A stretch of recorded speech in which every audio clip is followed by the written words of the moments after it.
म्हाळसा, आता काहीही झालं तरीही माझे बानूकडे जाणे अपरिहार्य आहे। आता माझी वाट संपूर्ण ब्रह्मांडही अडवू शकत नाही।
देवी, क्षमा असावी। मी श्री खंडेरायांना थांबवू शकलो नाही।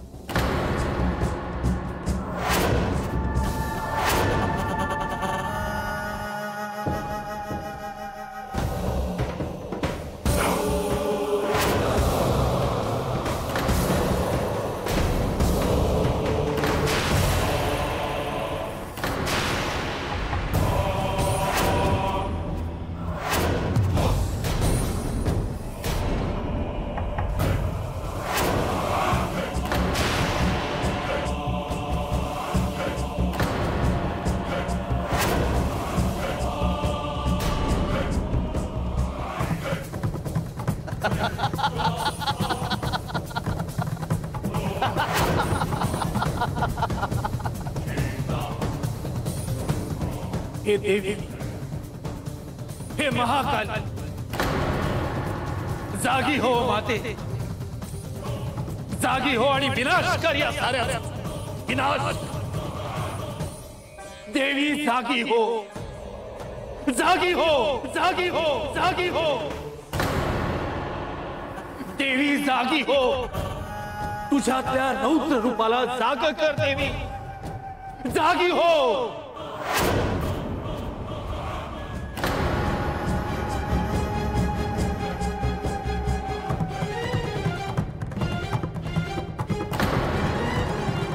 म्हाळसा, तू आज दिवसभरात हे काय केलंस?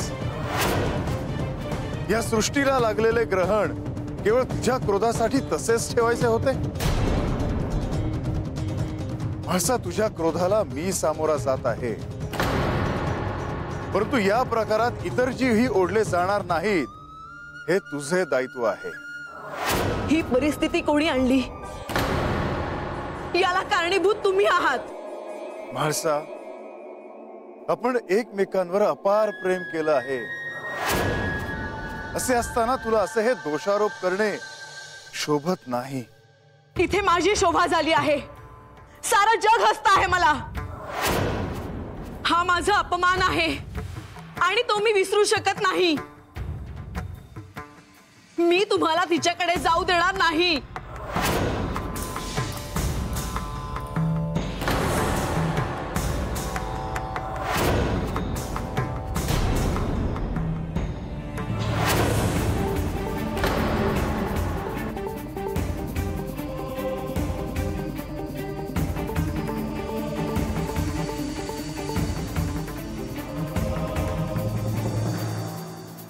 तुम्ही जेजुरी सोडून गेल्याचं कळलं, ह्या वाटेवरून आपण जाणार म्हणून आपली वाट पाहत उभा राहिलो आहे देवा।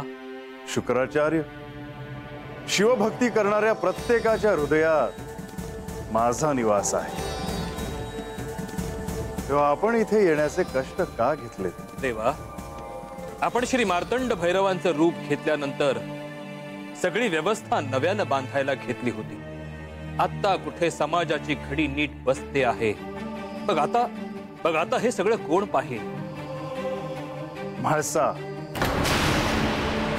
जेजुरीच्या सिंहासनाचे दायित्व तिच्यावर सोपवले आहे आणि सहाय्य करायला प्रत्यक्ष श्री विष्णू सोबत आहेत. तेव्हा चिंता नसावी.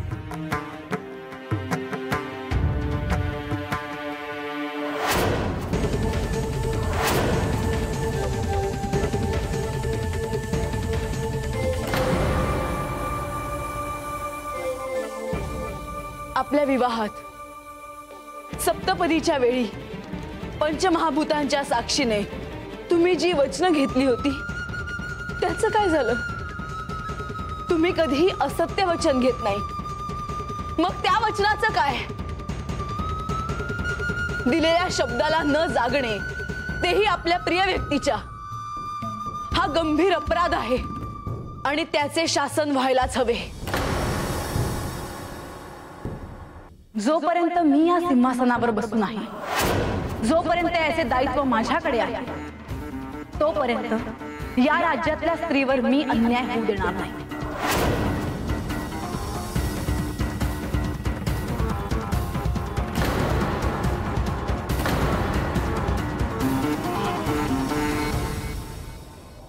आमच्या योग्य काही कार्य असेल तर आज्ञा करावी देवा. शुक्राचार्य, तुमच्यावर फार मोठे दायित्व आहे. मी जेजुरीत नाही म्हणून दैत्यकुळातील कोणीही उठावं आणि आक्रमण करावं हे होणार नाही, हे पहा. मी असे होऊ देणार नाही देवा. शुक्राचार्य, मी कुंभकला अनेक वेळा क्षमा केलं आहे, पण असा कोण आहे हे तुम्हाला सांगायला नको. साक्षात दुर्गेचा अवतार आहे ती. कुठल्याही दैत्याने चूक केली तर भोगावे लागेल ते संपूर्ण दैत्य कुळाला.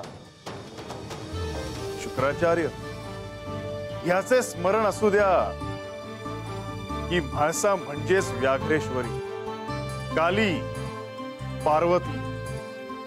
आपला आशीर्वाद असावा देवा. ही सोपी गोष्ट नाही आचार्य. समाजाला आता कोणत्याही युद्धाला सामोरे जावे लागू नये, हे पहा. असेच होईल देवा. आज्ञा असा.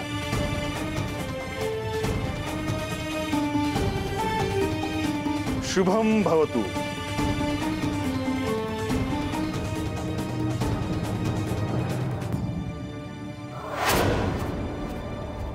हे धरित्री देवी, तू माझ्या समोर प्रकट हो.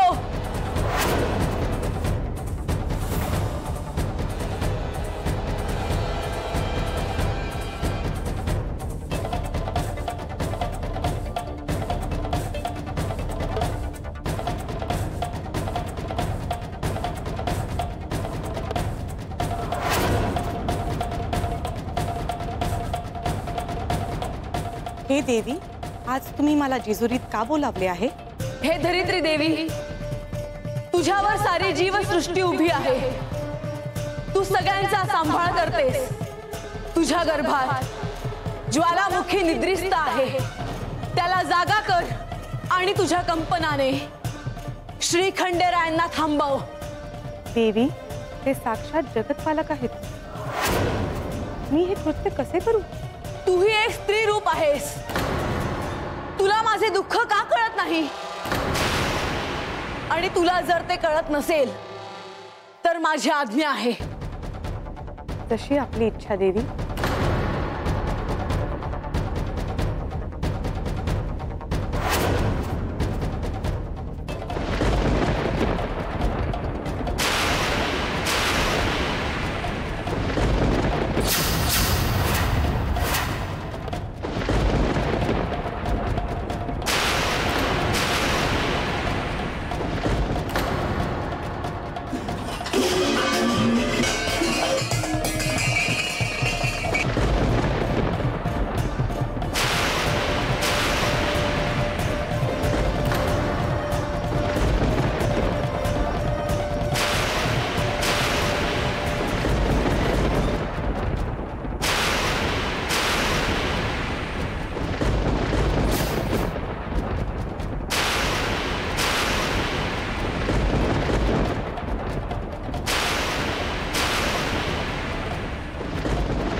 अनेक वेळा सांगितले की मूळ रूप आठवण्यासाठी खोलवर स्मरण कर.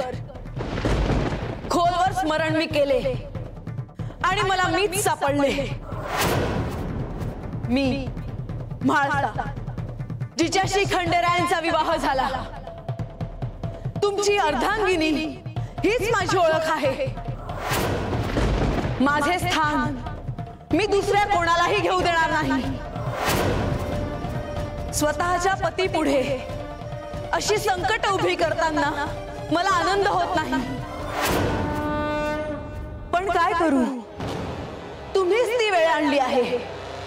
आता माझ्या हातात एकच उरले आहे, ते म्हणजे तुम्हाला थांबवणे.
देवा, क्षमा असावी.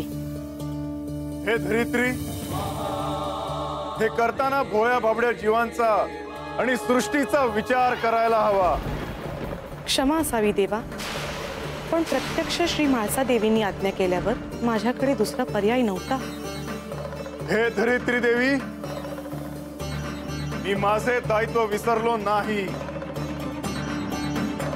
तुला शांत व्हायलाच हवे.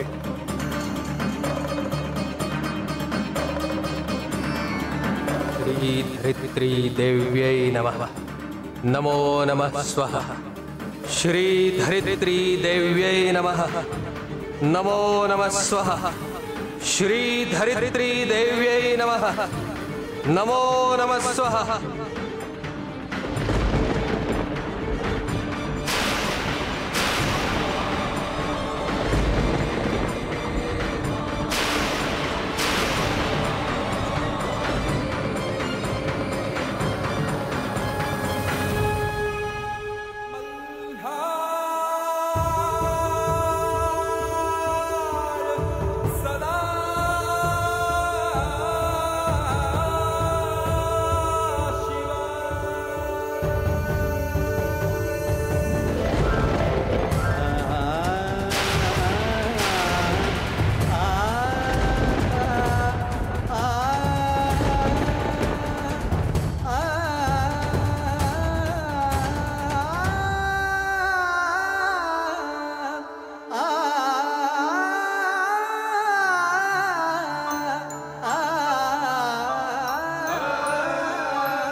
बानू,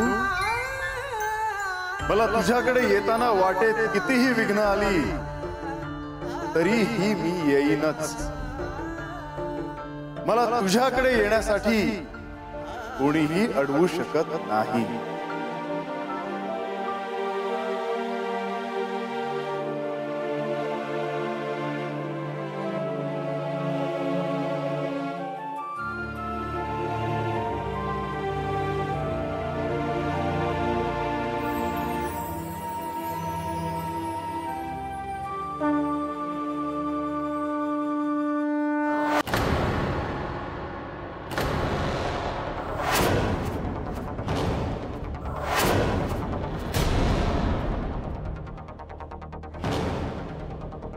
हे म्हाळसा देवी, तुम्ही आज्ञा केल्याप्रमाणे मी श्री खंडेरायांना थांबवण्याचा खूप प्रयत्न केला, पण ते थांबले नाहीत. असं कसं होऊ शकतं? तू तुझ्या कंपनाची तीव्रता वाढवायला हवी होती, ज्वालामुखीचा उद्रेक अजून मोठा करायला हवा होता आणि त्यांना थांबवायला हवे होते. देवी, ते साक्षात महादेव आहेत. या सृष्टीचे कर्ता करविता आहेत. त्यांच्यासाठी काहीही अशक्य नाही. पण त्यांनी त्यांचे शिवत्व माझ्या स्वाधीन केले आहे.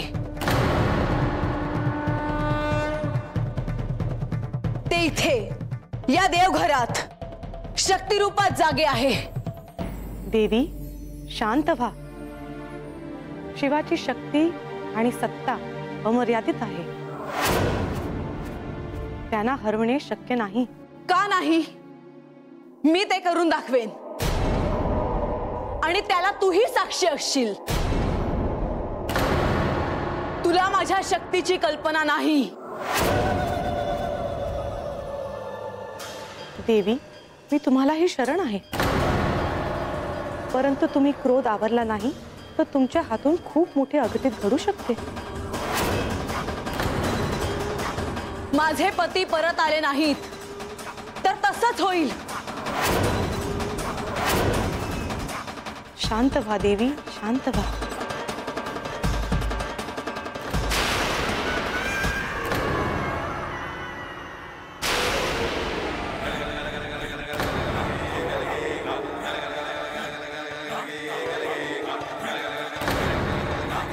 हे सगळं काय होतंय?